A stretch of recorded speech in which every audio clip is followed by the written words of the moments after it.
Olá a todos, sejam bem-vindos a mais um vídeo da Razão Automóvel, hoje totalmente dedicado aos jovens de 50 e de 60 anos que eu sei que estão aí desse lado. Portanto, se ainda não o fizeram, subscrevam o canal, ativem o sino das notificações e sejam bem-vindos a mais um vídeo da Razão Automóvel.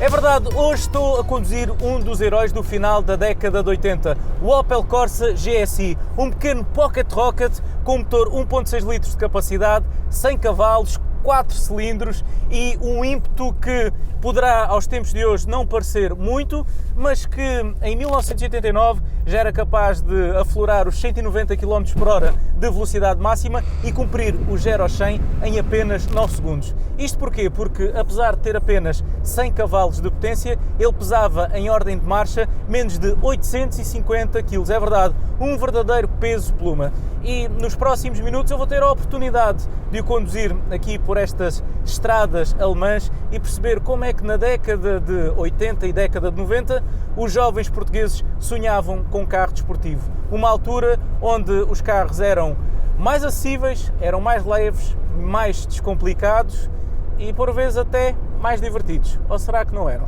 É isso que vamos ver.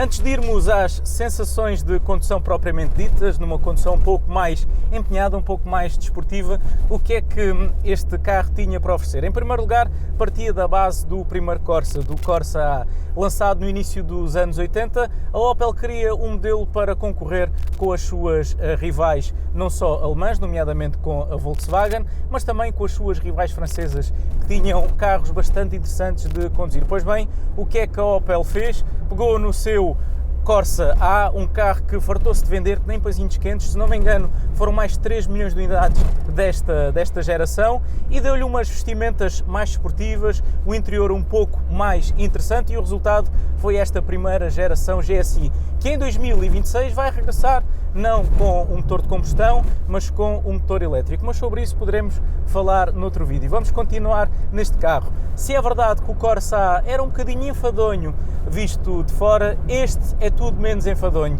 Tínhamos a inscrição GSI lá na frente, tínhamos cores muito mais interessantes de carroçaria, tínhamos aquela placa negra a atravessar toda a parte traseira e aqui no interior tínhamos estes bancos um pouco mais esportivos, este volante de 3 raios, mas de resto, tirando estas diferenças estéticas, era um Opel Corsa A como todos os outros, com uma grelha diferente, com umas cores mais aguerridas, com umas jantes mais interessantes, mas de resto um Corsa como todos os outros. A grande diferença, como eu dizia há pouco, estava debaixo do capô. 100 cavalos num carro tão leve, acreditem, é mesmo muito. E a caixa está escalonada de forma bastante curta para retirar todo o sumo deste motor. Querem ver? Vamos lá acelerar aqui uma segunda.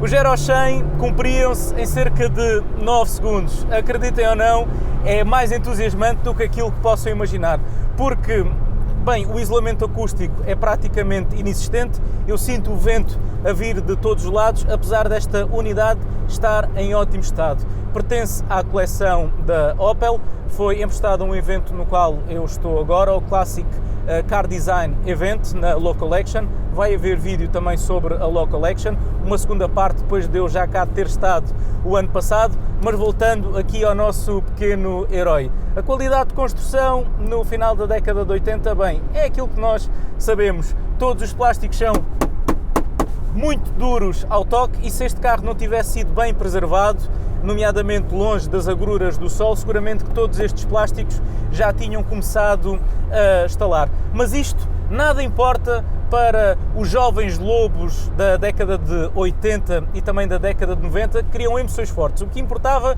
era quando reduziam a caixa e quais eram as sensações de condução deste motor, que só tinha os 100 cavalos já muito próximo das 6.000 rotações.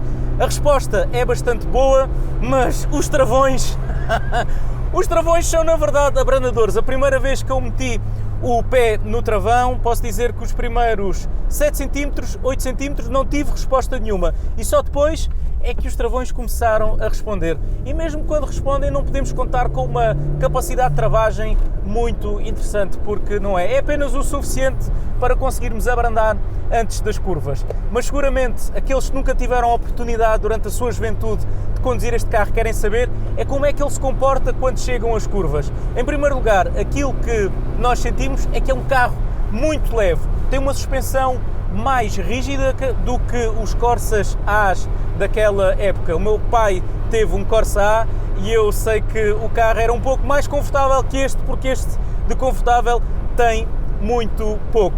Mas é ágil o suficiente, a direção tem alguma precisão, não tem qualquer tipo de assistência, não tem direção assistida e temos uma traseira que, quando nós tentamos provocar um pouco mais, faz umas figuras um pouco diferentes do que aquelas que nós gostaríamos.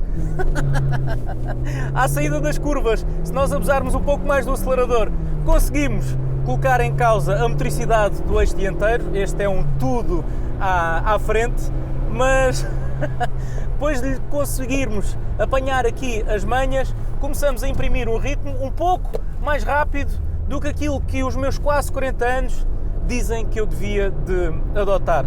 Este era mesmo um carro talhado para os lobos do asfalto, mas como nisto dos automóveis, normalmente quando nós nos sentamos atrás do volante ou quando começamos a falar de carros, temos todos a mesma idade, o que é que eu fiz? Fui para uma autobahn, porque uma das questões que se colocava sempre que nós andávamos num carro destes é qual é que era a velocidade máxima.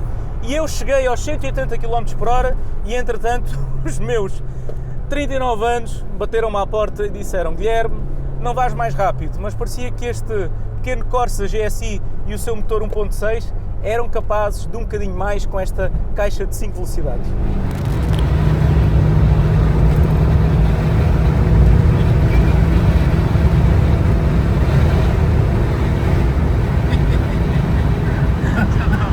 Eu já não tenho 18 anos.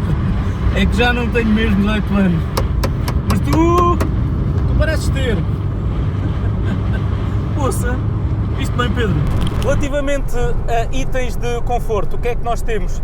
Temos vidros manuais, temos fecho não centralizado, não temos rádio, temos apenas pré-instalação de rádio, ar-condicionado, o que é isso? Temos apenas uma sofagem para nos dar um ar um pouco mais quente nos dias um pouco mais frios, porque nos dias mais quentes o melhor é mesmo abrir o vidro. É um interior muito espartano, onde aquilo que aparecia como grande equipamento deste carro eram itens como, por exemplo, este conta-rotações, cujo headline surge apenas às 6.500 rotações.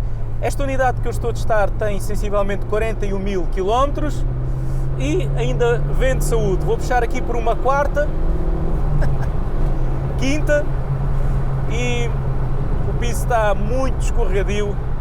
O melhor é eu voltar para uma quarta, para uma terceira e aproveitar um pouco da sonoridade deste 4 cilindros que canta bem melhor do que aquilo que eu estava à espera. Pois é, jovens de 50, 60 e 70 anos que me estão a ouvir, vocês viveram tempos interessantes, onde havia menos radares, e aqui o que não falta são radares na Alemanha, onde os carros eram leves, eram acessíveis, simples, e onde os jovens ainda conseguiam sonhar com ter um carro desportivo. É verdade, siglas históricas como esta estão a voltar, mas não vão ser acessíveis como eram outrora. Estamos a falar de carros que vão custar, na moeda atual, mais de 35.000 euros. Não sei se vão dar as sensações tão fortes como davam estes carros, apesar de serem mais potentes, terem mais grip, terem melhores travões, enfim, serem melhores em praticamente tudo. Mas às vezes conduzir não é sobre velocidade, não é sobre performance, não é sobre potência, é sobre sensações. E no que diz respeito a sensações, estes carros eram plenas delas, sem ABS, sem SP, sem qualquer tipo de ajuda. Apenas um volante, um motor potente, um chassi que dobra mais do que aquilo que nós estamos habituados, mas toneladas de diversão. Eu espero que tenham gostado deste vídeo, mais curto do que aquilo que é habitual. Quanto a mim, é tudo por hoje. Espero que tenham gostado de estar na minha companhia. Eu adorei estar na companhia deste pequeno lobo que é quase tão velho quanto eu. 1900 1989, eu sou de 1986, estou quase a fazer 40 anos. O tempo passa mesmo a correr, como também passa o tempo deste vídeo. E eu disse que me ia despedir de vocês e continuo aqui a falar. Mas é assim, a conversa de automóveis são como as cerejas, não é? Nós quando começamos temos dificuldade em parar. E se vocês querem continuar a partilhar comigo alguns destes momentos, já sabem o que é que têm de fazer. Se ainda não fizeram, subscrevam o canal, ativem o sino das notificações e eu prometo voltar brevemente ou com carros como este ou com as últimas novidades. Agora sim, um abraço a todos e até o próximo vídeo da Razão Automóvel. Foi bom, gostei mesmo, gostei mesmo disto. Olha, uma rotunda, só mais uma rotunda. Terceira. Travagem forte, ou pelo menos tão forte quanto isto é capaz de travar. Inserção.